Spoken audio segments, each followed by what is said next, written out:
Welcome to my channel. Subscribe, listen, and enjoy my stories every day. I had never been one to snoop through someone else's messages.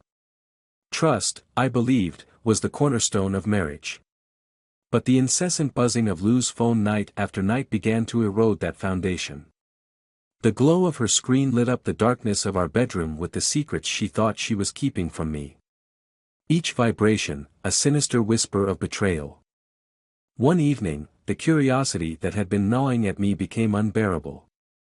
Lou was in the shower, her phone abandoned on the bed, buzzing with the urgency of an incoming message. Against every value I held dear, I picked it up.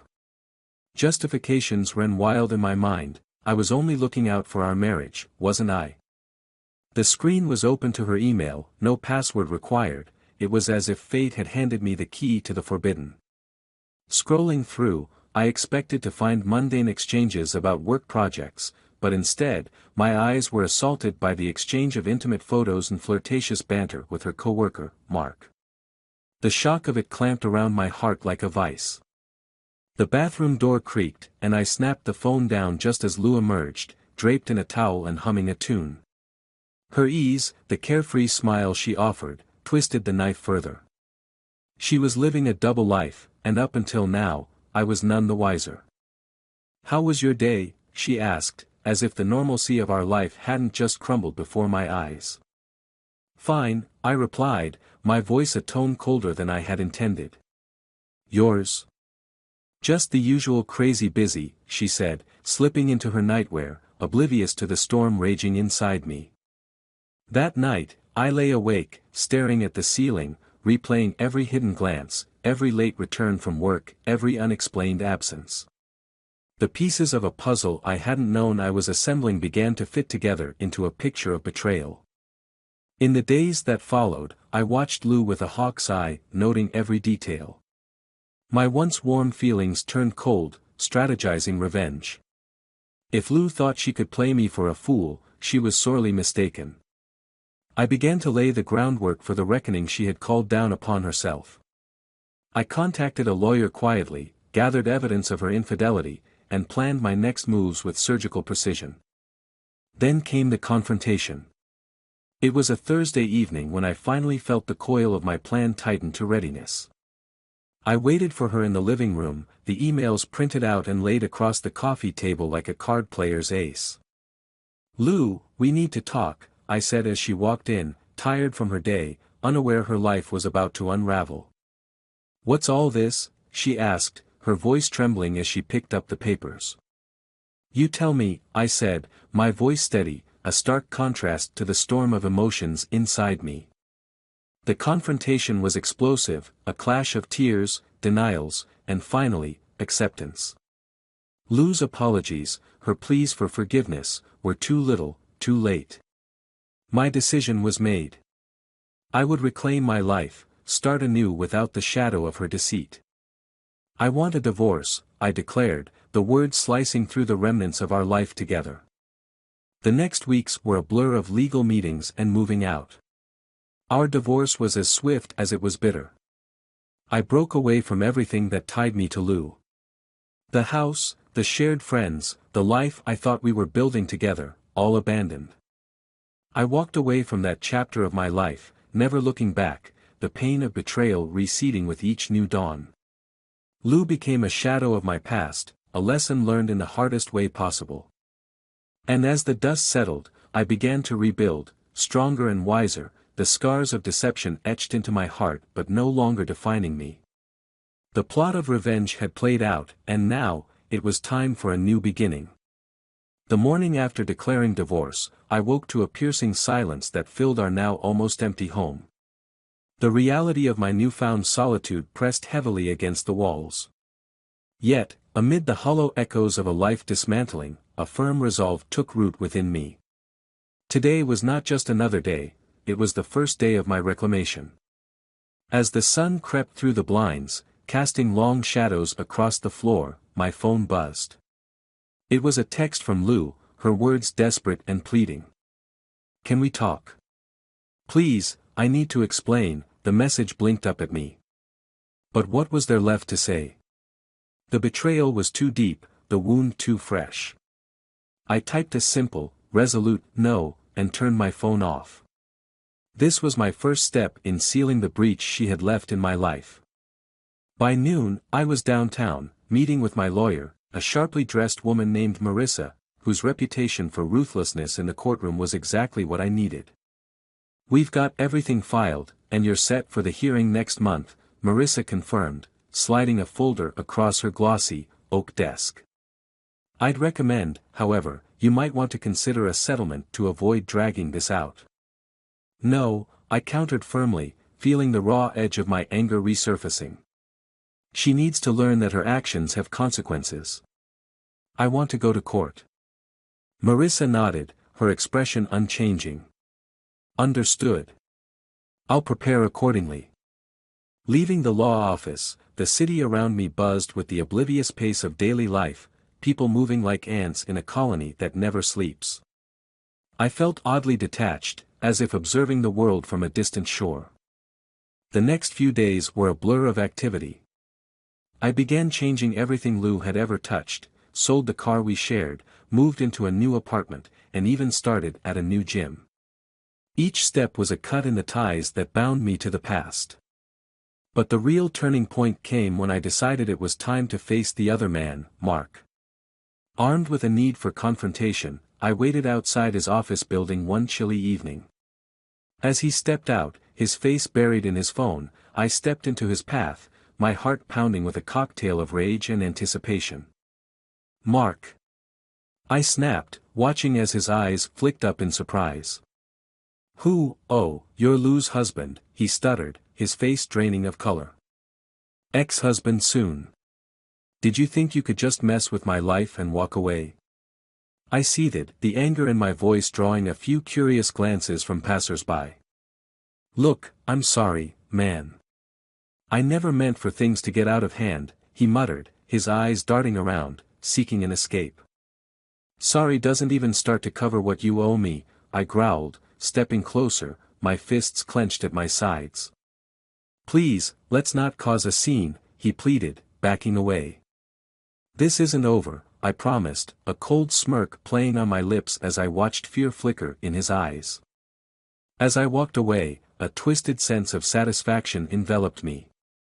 This confrontation was just the appetizer in the grand scheme of retribution I had planned. Each step was a calculated move in a game only I was playing to win.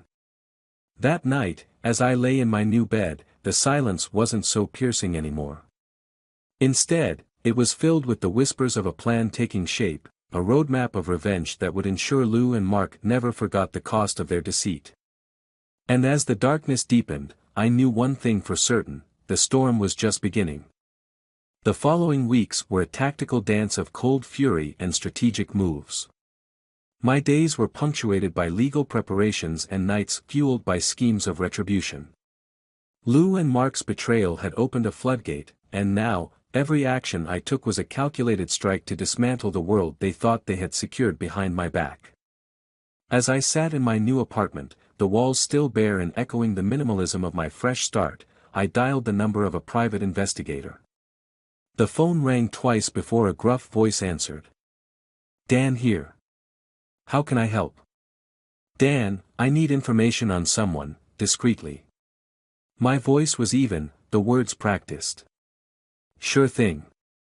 Who are we looking into?" "Two people, actually. Lou Harper and Mark Jensen." I provided the details, each name a bitter pill that fueled my resolve. Dan assured me he would get what I needed. Disconnecting the call, a sinister satisfaction settled over me. Knowledge was power, and I was about to arm myself.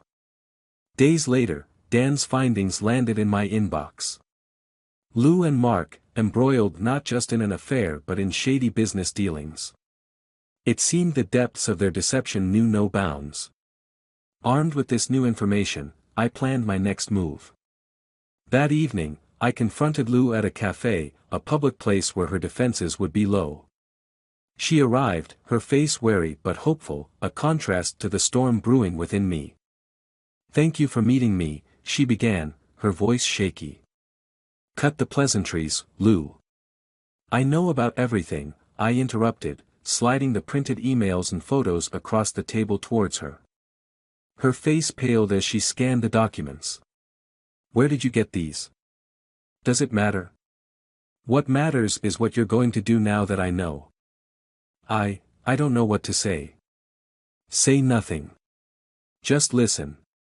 I'm going to make sure everyone knows who you really are, Lou. You and Mark.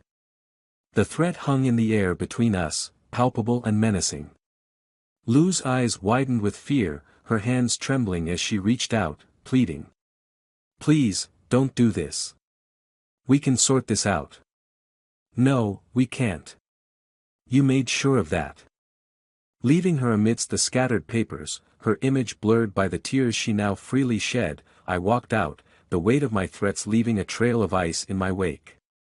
The next few days were a blur of activity.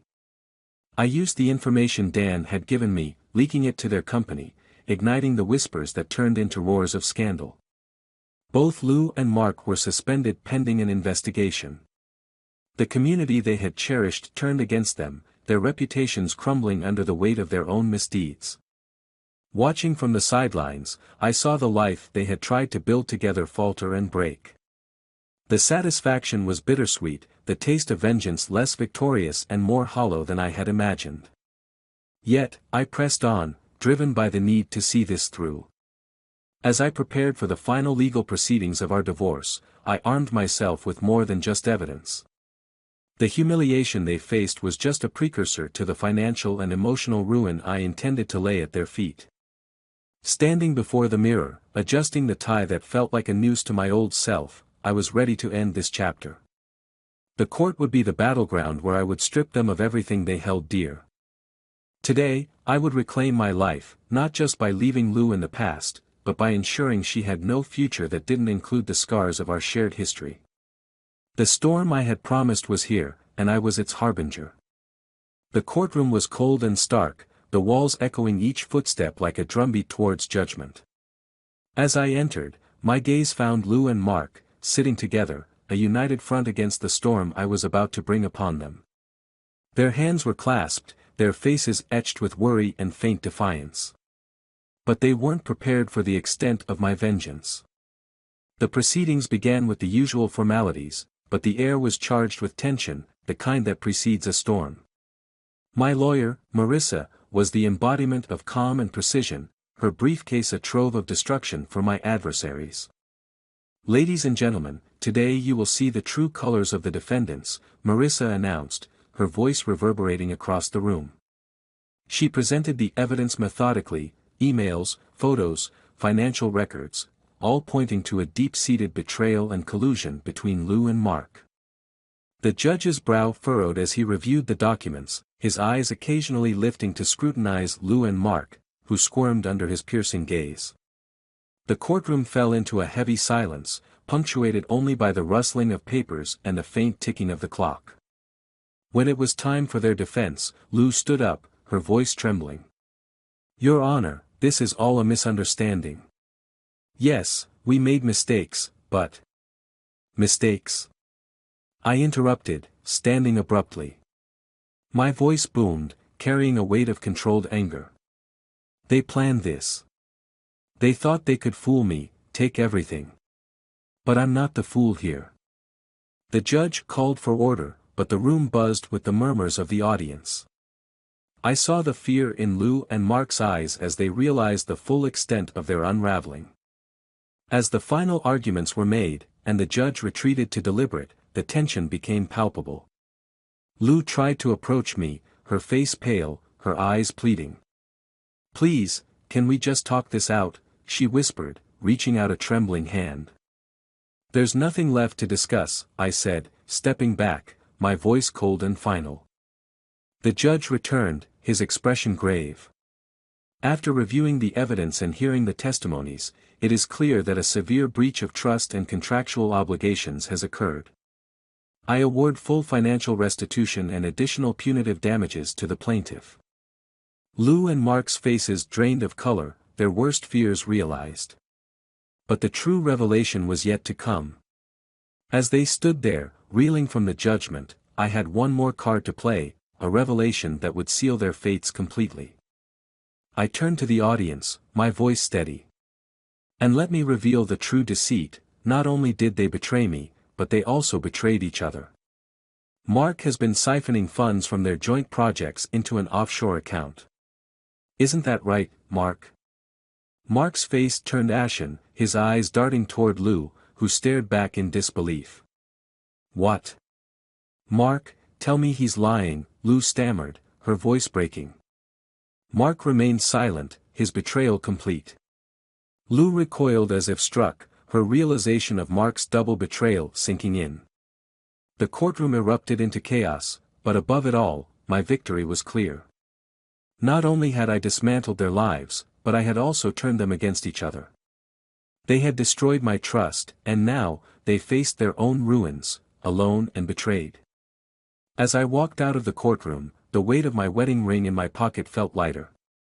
I dropped it into a nearby river, watching it disappear into the murky depths, a symbolic end to a chapter filled with deceit. And as I walked away, a new sense of freedom enveloped me. The past was behind, and ahead lay a path unburdened by lies. The storm had passed, leaving a clear sky, and a life reclaimed from the shadows of betrayal.